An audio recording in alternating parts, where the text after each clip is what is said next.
দেখে মনে হচ্ছে বিশাল বৃষ্টি হবে, মনে হচ্ছে বর্ষা এসে গেছে, মনে হচ্ছে আবহাওয়া বদলে যাচ্ছে।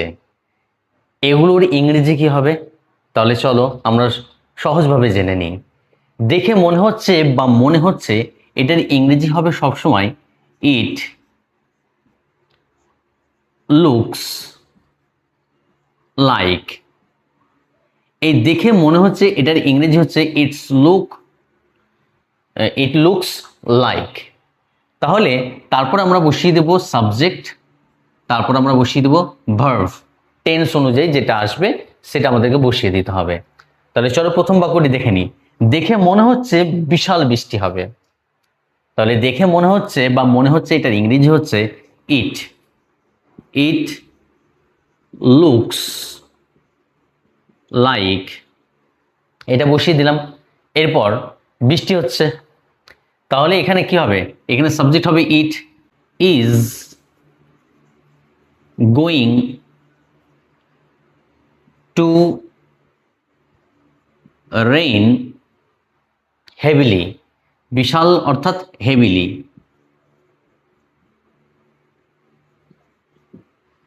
তাহলে এটা হলো it looks like it is going to rain heavily, মানে এটা দেখে মনে হচ্ছে বিশাল বৃষ্টি হবে। আবার এটা আরেকটু হতে পারে ইট লুকস লাইক রেইন হেভিলি।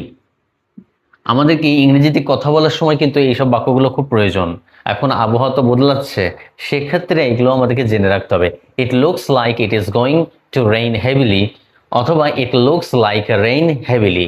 বৃষ্টি হচ্ছে, দেখে মনে হচ্ছে বিশাল বৃষ্টি হচ্ছে। মনে হচ্ছে বর্ষা এসে গেছে, এটার ইংরেজি কি হবে?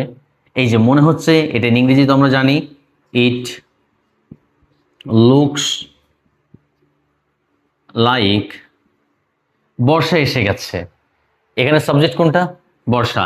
এখানে যেহেতু সাবজেক্ট ছিল না, যেখানে সাবজেক্ট থাকে না সেখানে আমরা ইন্ট্রোডাক্টরি একটি সাবজেক্ট নিয়ে, হয় ইট অথবা দেয়ার, এটা আমরা নিয়ে আসি। তেমন এখানে কিন্তু আমাদের সাবজেক্ট আছে, তার জন্য বর্ষা নিয়ে আসলাম। The monsoon, it looks like the monsoon এসে গেছে, এটা হচ্ছে প্রেজেন্ট পারফেক্ট, হ্যাজ অ্যারাইভড। যেহেতু চলে এসেছে ওই জন্য মনে হচ্ছে, মানে এখানে প্রেজেন্ট পারফেক্ট টেন্স। পরবর্তী প্রশ্নটা, মনে হচ্ছে আবহাওয়া বদলে যাচ্ছে, এটার ইংরেজি কি হবে? এই যে মনে হচ্ছে দিয়ে আমরা অনেকগুলো কথা বলি, তার মানে হবে ইট লুকস লাইক। আবহাওয়া এটা একটা সাবজেক্ট, তাহলে কি হবে? The weather